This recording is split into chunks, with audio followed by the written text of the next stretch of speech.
High, তোমরা সবাই আশা করি তোমরা ভালো আছো। তো আজকে আবার একটা নতুন একটা ভিডিও নিয়ে হাজির হয়েছি তোমাদের সামনে। তো আজকের এই ভিডিওটা হচ্ছে আমরা বাস্তবায়িত মানুষকে, যে বাস্তুর সঙ্গে মেলামেশা করছি, তারপর আশেপাশের মানুষগুলো কেমন বুঝবো, কেমন করে যে সে মানুষটা ভালো কি খারাপ, তার সব চরিত্র কেমন, সব কিছু জানতে হবে। তো অবশ্যই না জেনে আমরা অনেকেই বিবাহিত বন্ধনে আবদ্ধ হয়ে পড়ি, অনেকে প্রেম করে ফেলি। তো অনেক রকম আমাদের সমস্যার সম্মুখীন ভবিষ্যতে আমাদের হতে হয়। তো সেই যাতে না হতে হয় তার জন্য আমরা অবশ্যই আজকে সেই ভিডিওটা আজকে তোমাদের সামনে আমি তুলে ধরছি, যে মানুষ চেনার উপায়, মানুষকে বুঝবে কেমন। তো ডেফিনেটলি সেটা একটু মন দিয়ে সহকারে তোমরা শোনো। তো আবার ভিডিওটা শুরু করে যাক, লেটস স্টার্ট।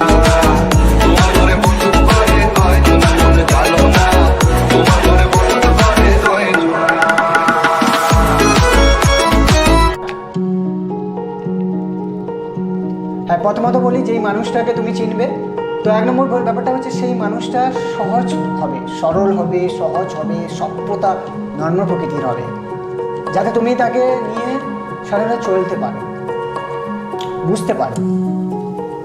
উনি দু নম্বর জায়গায়, উনি যেখানে কখনো যদি কোথাও ভুল থাকেন, উনি তার ভুলটা স্বীকার করবেন, অযথা তর্কে জড়াবেন না।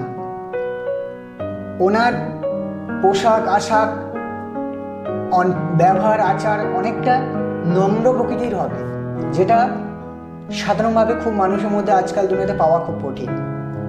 তুমি চলতে গেলে তুমি যদি কোনো ভুল পথে যাচ্ছ, তোমাকে সে বোঝাবে, তোমাকে সেই খারাপ জায়গা থেকে বের করে নিয়ে আসবে, তোমাকে অনেক রকম ভাবে সে সাপোর্ট করবে, তোমার খারাপ অবস্থা সবসময় পাশে থাকবে। 3 নম্বর যেটা হচ্ছে মানুষগুলোর মধ্যে, সেই মানুষটার মধ্যে যে মানে মানুষটা স্বাভাবিক জীবনযাপন করছে, সেই মানুষটার মধ্যে সততা একটা পরিকল্পনা ধারণ করবে, যেটা তোমাকে বুঝতে পারবে তুমি, যে না, ওই মানুষটাকে তুমি দেখে কিছু শিখতে পারছো, কিছু অর্জন করতে পারছো, সেদিন তুমি কিছু। আর ওনার মধ্যে একটা শিক্ষার বাহ্যিক আচরণ তুমি বুঝতে পারবে, তার আচরণ স্বভাব প্রকৃতি সেখানে তুমি ধরা পড়বে। তবে উনি কখনো অহংকারী বোধ করবেন না, ওনার মধ্যে যেটা আছে সেটাই তোমাকে বলবে, উনি বাড়িয়ে চাড়িয়ে তোমাকে কিছু বলবে না, যে আমার অমুক আছে। ধরো সাপোজ আমি একটা উদাহরণ দিচ্ছি, যেমন সাপোজ ধরো কোনো একটা মানুষ দেখা হলো, সেই মানুষটা আমাকে বললো, আমার জানিস তো আমার বাবার এত টাকা আছে, এত কোটি সম্পত্তি, বাড়ি জায়গা মিলে আছে, আমি এখানে ঘুরতে গেছি, ওখানে ঘুরতে গেছি, সেখানে ঘুরতে গেছি, অথচ আদৌ কিছুই নেই। ঠিক আছে, তো সেটা হচ্ছে ফেক। এরকম সে কখনো বাড়িয়ে বলবে না, তার মধ্যে যেটা আছে সে সেটাই তোমাকে বলবে। ঠিক আছে, 5 নম্বর যেটা হচ্ছে জিনিসটা ভেরি ইম্পর্টেন্ট, খুবই একটা জায়গা আমরা বলে থাকি বা মেনে থাকি, যেটা হচ্ছে আমাদের মানসিক, ধরো কোনো কিছু না বুঝে অযথাভাবে তর্কে সে জড়িয়ে যাবে না, যেটা সে বোঝে না সেটা সে যাবে না, আগে শুনবে, বুঝবে, তারপরে সে তোমার সঙ্গে কথা বলবে, না বুঝে সে কথা জড়িয়ে যাবে না। ঠিক আছে, তারপরে হচ্ছে ওনার মধ্যে নম্রতা থাকবে, ভদ্রতা থাকবে, সষ্টা থাকবে, যেটা হচ্ছে খুবই মানুষের মধ্যে থাকাটা উচিত। কারণ যদি আজকে সেরকম যদি আমরা ধরতে যাই, তাহলে আজকে আমি এক্সাম্পল একটা দিচ্ছি।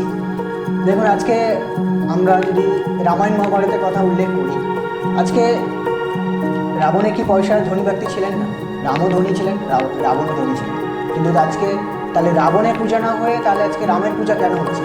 কারণ উনি হচ্ছে কালচার, ওনার আচরণ ব্যবহারের জন্য আজকে সততার সঙ্গে ছিলেন বলে উনি, তার কারণে ওনার রামের পূজা হয়, যেটা রাবণের হয় না। আশা করি এটা বোঝা গেছে। তো এটাই হচ্ছে মেন বক্তব্য ছিল। তো আমার এই ভিডিওটা তোমাদের কেমন লাগলো, যদি ভালো লেগে থাকে অবশ্যই কমেন্ট করে জানিও। আর যদি কোনো রকম কোনো প্রবলেম থাকে, তাও আমার তো হোয়াটসঅ্যাপ নাম্বার দেওয়া আছে, সেটাতে পিন করতে পারো।